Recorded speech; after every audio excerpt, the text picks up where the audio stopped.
બીજી તરફ ચોમાસાને લઈને ખેડૂતો માટે આનંદના સમાચાર આવ્યા। આ વર્ષે સમય કરતાં વહેલું આવી રહ્યું છે ચોમાસું। આંદામાન નિકોબારમાં ચોમાસાની એન્ટ્રી થઈ ગઈ છે। સામાન્ય કરતાં 2 દિવસ વહેલું આવ્યું ચોમાસું। આંદામાનમાં 15 મેએ થાય છે ચોમાસાની શરૂઆત। 3-4 દિવસમાં અરબ સાગરમાં એક્ટિવ થશે ચોમાસું। આ અંગે હવામાન વિભાગે મોટી જાહેરાત કરી। એકદમ સચોટ રહ્યું છે હવામાન વિભાગનું અનુમાન। IMDએ 6 મેના રોજ અનુમાનમાં આપી હતી 13 મેની तारीख। कल के लिए भी आइसोलेटेड प्लेसेस पे गुजरात रीजन और सौराष्ट्र कच्छ में आइसोलेटेड प्लेसेस पे लाइट रेन और लाइट मॉडरेट रेन और साथ में लाइट थंडरस्टॉर्म का पूर्वानुमान है। और डे 3 की बात करेंगे तो डे 3 में लाइट रेन आइसोलेटेड प्लेसेस पे सौराष्ट्र और गुजरात रीजन में। વડોદરાના ગોરવામાં ગંધાતા પાણીનું વિતરણ થતા માટલા ફોડી કર્યો વિરોધ।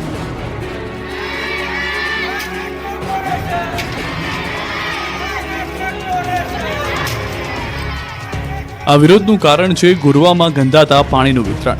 વડોદરા મહાનગરપાલિકાના વોર્ડ નંબર 11ના ગોરવા વિસ્તારમાં સ્થાનિક રહીશોએ તંત્રની ઉદાસીનતા સામે ઉગ્ર વિરોધ નોંધાવ્યો। ગોરવા વિસ્તારમાં આવેલ જય ગણેશ સોસાયટી અને આસપાસની સોસાયટીના રહીશોએ ઢોલ નગારા વગાડી અને ભારે સૂત્રોચ્ચાર સાથે માટલા ફોડીને પોતાનો રોષ વ્યક્ત કર્યો। ગોરવા વિસ્તારના રહીશોનો આક્ષેપ છે કે છેલ્લા 8 મહિનાથી પીવાના પાણીમાં ગટરનું પાણી મિશ્ર થઈ રહ્યું છે।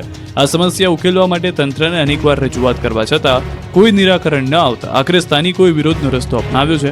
રહીશોએ ઢોલ નગારા અને માટલા ફોડીને તંત્રને જગાડવાનો પ્રયાસ કર્યો અને આગામી ચૂંટણીના સમયમાં જ બહિષ્કારની પણ ચીમકી ઉચ્ચારી છે। સ્થાનિક મહિલાઓનું કહેવું છે કે છેલ્લા 12 વર્ષથી અમને પાણીની સમસ્યા છે। ગટરની સફાઈ માટે બોલાવીએ તો કોઈ જગ્યા પર જવાબ મળતો નથી। સ્થાનિકોએ કહ્યું અમે ધારાસભ્ય કે કોર્પોરેટરને ક્યારેય જોયા નથી। અહીંયા ગટરનું પાણી પીવાના પાણીમાં મિશ્રણ થઈ રહ્યું છે। અમે કોર્પોરેશનમાં અનેકવાર રજૂઆત કરી પરંતુ કોઈ આવવા તૈયાર નથી। સ્થાનિકોનો આ વિરોધ વડોદરા મહાનગરપાલિકાની કામગીરી પર પ્રશ્નચિહ્ન ઊભું કરે છે। આ મામલે તંત્ર શું પગલાં લે છે તે હવે જોવું રહ્યું। વડોદરામાં ગરમીના કારણે રોડ પીગળી જતા કમિશનરે સિટી એન્જિનિયર અને કોન્ટ્રાક્ટરને તતડાવ્યા।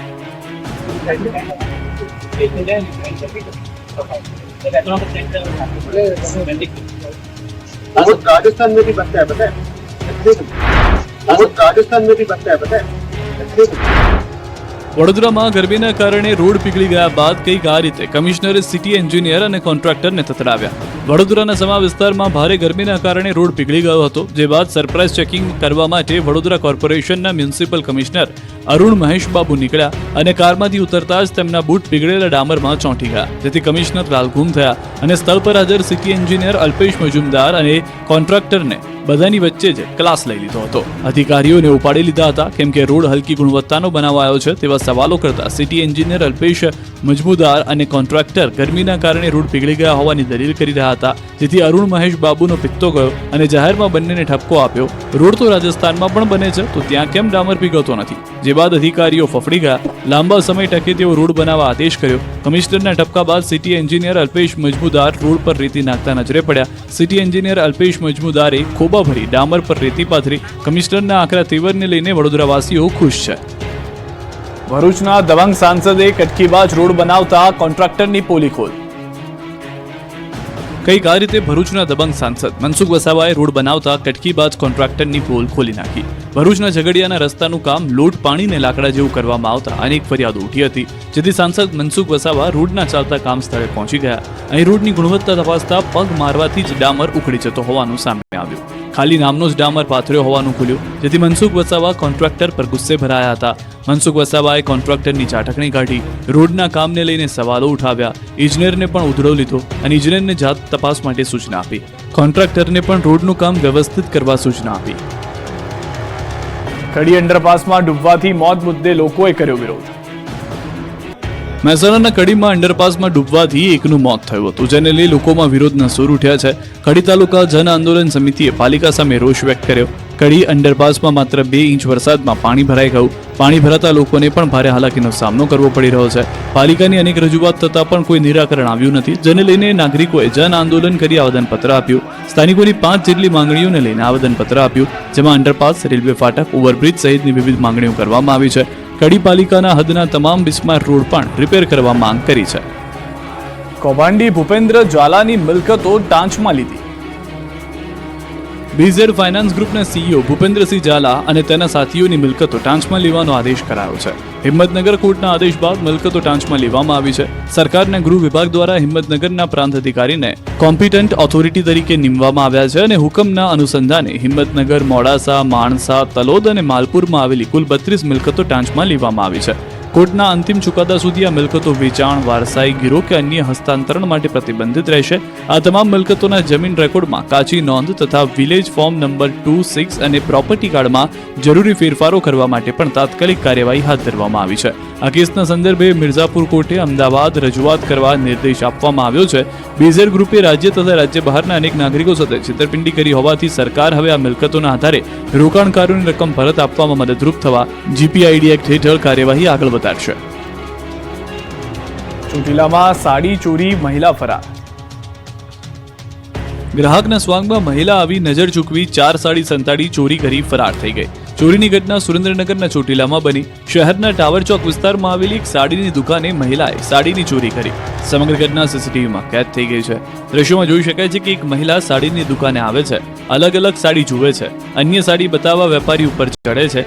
ત્યારે વેપારીની નજર ચૂકવી 4 થી વધુ સાડી એક કપડામાં ભરે છે અને પછી દુકાનમાંથી ફરાર થઈ જાય છે. વેપારીએ CCTV ચેક કરતા મહિલાની કરતૂત કેદ થઈ. સુરતના કતારગામ વિસ્તારમાં ઘરફોડ ચોરી કેસમાં પોલીસે મેરઠના 4 આરોપીઓને ઝડપી લીધા છે. CCTV ફૂટેજના આધારે ચોર ટોળકીને પ્રાંતિજમાંથી ઝડપી લેવાય છે. પ્રાંતિજ પોલીસે નાકાબંધી કરી તમામ ચોરને ઘરના એક ધાબા પરથી ઝડપી લીધા છે. સોના ચાંદીના દાગીના સહિત 8 લાખનો મુદ્દામાલ કબજે કરવામાં આવ્યો છે. કતારગામ વિસ્તારમાંથી રાત્રિના સમયે ચોરી કરી આરોપીઓ ફરાર થયા હતા. આરોપી પાસે 4 પિસ્તોલ, 5 જીવતા કાર્ટીજ પણ કબજે કરાયા છે. રાજકોટમાં જાતિનો દાખલો નોન ક્રિમિલિયર સર્ટી કઢાવવા લાંબી કતાર. લોકોને ફરી એકવાર લાઇનમાં ઉભા રહેવા મજબૂર બન્યા. આ વખતે લિંક માટે નહીં પરંતુ જાતિનો દાખલો નોન ક્રિમિલિયર સર્ટી કઢાવવા ઉભા રહેવું પડ્યું. ગુજરાત બોર્ડ દ્વારા ધોરણ 12નું પરિણામ જાહેર થતાની સાથે જ કોલેજમાં એડમિશન માટે રાજકોટના બહુમાળી ભવનમાં જાતિનો દાખલો અને નોન ક્રિમિલિયર સર્ટિફિકેટ કઢાવવા માટે રાશનની દુકાનની માફક લાંબી કતાર જોવા મળી. આકરા તાપમાં ઉભા રહી વિદ્યાર્થીઓ અને વાલીઓ પરેશાન થઈ ગયા. ત્યારે અહીં એક પણ પ્રકારની ટોકન સિસ્ટમ નથી. હીટવેવ વચ્ચે બારી બપોરે 1 વાગ્યા સુધી ખુલ્લી રાખવાનું બોર્ડ રાખવામાં આવ્યું છે. ત્યારે કોઈ વિદ્યાર્થીનો વારો ન આવે અને બારી બંધ થઈ જાય તો બીજા દિવસે ધક્કો ખાવો પડે છે. આ સાથે અરજદારોને યોગ્ય જવાબ મળતો ન હોવાનો આક્ષેપ કર્યો. કયા કયા પ્રકારના ડોક્યુમેન્ટની જરૂર પડશે તેવું પૂછવામાં આવે તો ઉટપટાંગ જવાબ આપવામાં આવે છે. સુરેન્દ્રનગરમાં ખાતરની સાથે નેનો યુરિયાની બોટલ પધરાવતા વિરોધ. નેનો યુરિયા બોટલ લેશો તો જ મળશે ખાતર, આવું ફરમાન કર્યું છે પાટડી સહકારી વેચાણ સંઘે. ખેડૂતોને ખાતરની જરૂરિયાત છે અને સહકારી વેચાણ સંઘની નેનો યુરિયા બોટલ પધરાવી દેતા વિરોધ ફાટી નીકળ્યો છે. સુરેન્દ્રનગરના પાટડી સહકારી વેચાણ સંઘ દ્વારા ખાતરની ખરીદીમાં ફરજિયાત નેનો યુરિયા બોટલ લેવાની ફરજ પાડવામાં આવી રહી છે, જેનો ખેડૂતો દ્વારા વિરોધ કરવામાં આવી રહ્યો છે. નેનો યુરિયા બોટલ લેશો તો જ ખાતર મળશે તેવું સંઘના કર્મચારીઓ દ્વારા કહેવામાં આવતું હોવાનો ખેડૂતોએ આક્ષેપ કર્યો છે. પાટડી ખરીદી વેચાણ સંઘ દ્વારા મનમાની ચલાવવામાં આવી રહી છે તેવું ખેડૂતો રિટર્ન કરી રહ્યા છે. તો ખેડૂતોએ નેનો યુરિયાની બોટલ લેવાનું ના પાડતા તેમને કલાકો સુધી બેસાડી રાખવામાં આવે છે તેવો પણ આક્ષેપ છે. માવઠાએ મીઠા ઉદ્યોગને ધોઈ નાખ્યો છે. માવઠાએ માત્ર ખેતી જ બરબાદ કરી નથી પરંતુ આકાશી આફતથી અગરિયાઓ પર પણ આફત આવી પડી છે. મહાઘાતક માવઠાથી મીઠા ઉદ્યોગ ધોવાઈ ગયો છે. ભરૂચ જિલ્લાના રણમાં મીઠાની ખેતી પર માવઠું ફરી વળતા અગરિયાઓની મહેનત ધૂળધાણી થઈ ગઈ છે. ભરૂચ જિલ્લાના વિવિધ તાલુકામાં 5000 હેક્ટર જમીન પર 110 કરતા વધુ અગર આવેલા છે, જેમાં વાર્ષિક 28 લાખ ટન મીઠાનું ઉત્પાદન થાય છે. પરંતુ ઓક્ટોબર 2024 અને હાલમાં મે મહિનામાં પડેલા માવઠાએ કુલ ઉત્પાદનના 70% મીઠાને ધોઈ નાખ્યું. કુલ ઉત્પાદનના 30% સ્થાનિક 3 ફૂડ પ્રોસેસિંગ યુનિટમાં ઉપયોગ થાય છે, જ્યારે 70% ક્લોરીન અને કોસ્ટિકના ઉત્પાદન કરતા 11 ઉદ્યોગમાં વપરાય છે. પરંતુ માત્ર 30% ઉત્પાદનના કારણે ક્લોરીન અને કોસ્ટિક ઉત્પાદનને પણ મોટી અસર પડી રહી છે. રો મટીરિયલ્સના અભાવે કેમિકલ ઉત્પાદનના ભાવ પણ વધી શકે છે. કમોસમી વરસાદથી મીઠા ઉદ્યોગને કરોડોનું નુકસાન વેઠવાનો વારો આવ્યો. 20 લાખ ટન કરતા વધુ મીઠાનો પાક નાશ પામ્યો છે. વડોદરામાં જીવલેણ બન્યા ખાડા, તંત્રએ ખોદેલા ખાડામાં બાળક પડ્યો. વડોદરા શહેરમાં રોડ રસ્તા પર ખોદેલા ખાડાઓ લોકો માટે જીવનું જોખમ સાબિત થયા છે. મોટાભાગના વિસ્તારોમાં વરસાદી ગટર અને પાણી તેમજ રોડના કામો ચાલી રહ્યા છે, જેના કારણે ખાડાઓ ખોદેલા છે. પરંતુ કોન્ટ્રાક્ટરની બેદરકારીના કારણે લોકોના જીવ જાણે ભગવાન ભરોસે હોય તેવું લાગી રહ્યું છે. એકતાનગર વિસ્તારમાં પાણી માટે ખોદેલા ખાડામાં એક બાળક પડી ગયાની ઘટના બની. જોકે સદનસીબે બાળક બચી ગયું, પરંતુ તંત્ર સામે પરિવારજનોએ રોષ ઠાલવ્યો. જો કોઈ મોટી જાનહાનિ થઈ હોત તો કોણ જવાબદાર હોત? આ વિસ્તારમાં એક નહીં પરંતુ અનેક જગ્યા પર રોડ ખોદીને ગટર તેમજ વરસાદી પાણીના નિકાલ માટે કામ કરવામાં આવી રહ્યા છે, પરંતુ ક્યાંય ચેતવણીના બોર્ડ કે બેરિકેડ મૂકવામાં આવ્યા નથી, જેના કારણે ઘણા સમયથી ખોદેલા ખાડાને કારણે લોકો અકસ્માતનો ભોગ બની રહ્યા છે, જેને લઈ સ્થાનિકોમાં રોષ છે. વિપક્ષે પણ અધિકારીઓની કોન્ટ્રાક્ટર સાથે મિલીભગત હોવાનો આક્ષેપ કર્યો. જોકે આ બાબતે મ્યુનિસિપલ કમિશનર કહે છે કે ખાડા યોગ્ય રીતે પુરાય તે જોવાની જવાબદારી રોડ પ્રોજેક્ટ વિભાગની છે. મેં વિભાગને સૂચના આપી છે અને જો કોન્ટ્રાક્ટર બેદરકારી રાખશે તો દંડ સુધીની કાર્યવાહી કરવામાં આવશે. સુરતમાં પરિણીતાને બ્લેકમેલ કરી 3 લોકોએ બળાત્કાર ગુજાર્યો. પ્રેમિકા પર પ્રેમી અને તેના 2 મિત્રોએ બળાત્કાર ગુજાર્યો. તારે જતીન ઉર્ફે લાલાની સાથે સંબંધ છે, તારે મારી સાથે પણ સંબંધ રાખવો પડશે, નહીતર તારા પતિને બધું કહી દઈશ એવી ધમકી આપી પરિણીતા પર 3 જણાએ વારાફરતી રેપ કર્યો. હવસખોરોના ત્રાસથી કંટાળીને પરિણીતાએ પતિને વાત કરતા આખો મામલો પોલીસ સ્ટેશનમાં પહોંચ્યો. મહેદરપુરા પોલીસે 30 વર્ષીય પરિણીતાની ફરિયાદ લઈ બળાત્કારનો ગુનો દાખલ કર્યો. બીજી તરફ પોલીસે બળાત્કારના ગુનામાં જતીન ઉર્ફે લાલો રમેશ રાણા, પિયુષ લક્ષ્મણ ઉત્તેકર અને તેનો ભાઈ વિશાલ લક્ષ્મણ ઉત્તેકરની ધરપકડ કરી. ત્રણેય આરોપીઓ 30 થી 35 વર્ષના છે. વર્ષ 2016માં પરિણીતા જોડે જતીન ઉર્ફે લાલા રાણાએ મિત્રતા કરી હતી. પછી પરિણીતાની મરજી વિરુદ્ધ શરીર સંબંધ બાંધ્યો. પરિણીતાને 2 ભાઈઓએ બ્લેકમેલિંગ કરી કહ્યું કે તારા જતીન ઉર્ફે લાલાની સાથે સંબંધ છે, તારે મારી સાથે પણ સંબંધ બાંધવા પડશે, નહીંતર તારા પતિને બધું કહી દઈશ એમ કહી બંને ભાઈઓએ વારાફરતી પરિણીતા પર બળાત્કાર કર્યો. એટલું જ નહીં, પરિણીતાનો મોબાઈલમાં વિડીયો બનાવી તે વિડીયો વાયરલ કરવાની પણ ધમકી આપી હતી. ત્રણેય આરોપીઓ હીરાના કારખાનામાં કામ કરે છે. અરવલ્લી જિલ્લામાં સમી સાંજે કમોસમી વરસાદ. મોડાસાના ગ્રામીણ પંથકમાં ભારે પવન સાથે વરસાદ. ઈસરોલ, ઉમેદપુર, જીવણપુર સહિતના પંથકમાં વરસાદ પડતા વાતાવરણમાં ઠંડક પ્રસરી છે. અનેક વિસ્તારોમાં હાલમાં કમોસમી વરસાદ જોવા મળી રહ્યો છે. આ પહેલા પણ જે દ્રશ્યો જોયા હતા, અંબાજીમાં પણ આ રીતની પરિસ્થિતિનું સર્જન થયું હતું, સાપુતારામાં પણ તે રીતની પરિસ્થિતિ જોવા મળી હતી. તો દાહોદ શહેરમાં કમોસમી વરસાદ ખાબક્યો છે. સાંજના સમયે અચાનક વાતાવરણમાં આવ્યો છે પલટો. હવામાન વિભાગની આગાહી મુજબ વરસાદ વરસ્યો છે. ભારે પવન અને ગાજવીજ સાથે વરસાદ વરસ્યો છે. વરસાદ વરસતા વાતાવરણમાં ઠંડક પ્રસરી ગઈ છે. વરસાદને લઈને દાહોદ શહેરના અમુક વિસ્તારો પર પાણી પણ ફરી વળ્યું છે.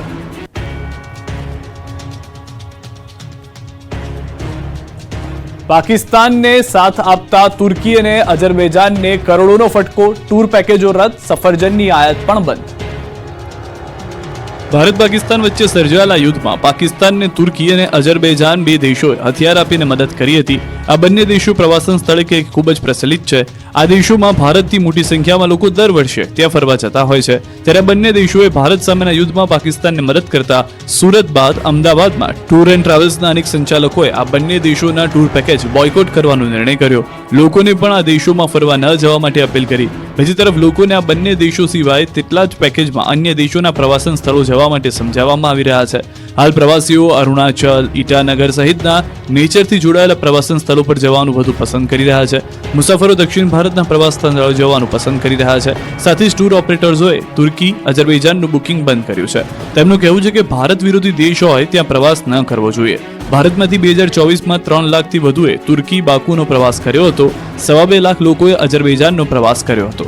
બીજી તરફ ઉદયપુર એશિયામાં સૌથી મોટું માર્બલ નિકાસકાર છે. સમિતિના તમામ સભ્યોએ સંયુક્ત નિર્ણય લીધો છે કે તેઓ તુર્કી સાથે વેપાર બંધ કરી રહ્યા છે. તેમણે કહ્યું કે ભારતમાં આયાત થતા 70% માર્બલ તુર્કીથી આવે છે. તો ફ્રૂટના વેપારીઓએ પણ તુર્કી પાસેથી સફરજન સહિતના ફ્રૂટ ન ખરીદવાનો નિર્ણય લીધો હતો. વેપારીઓ તુર્કી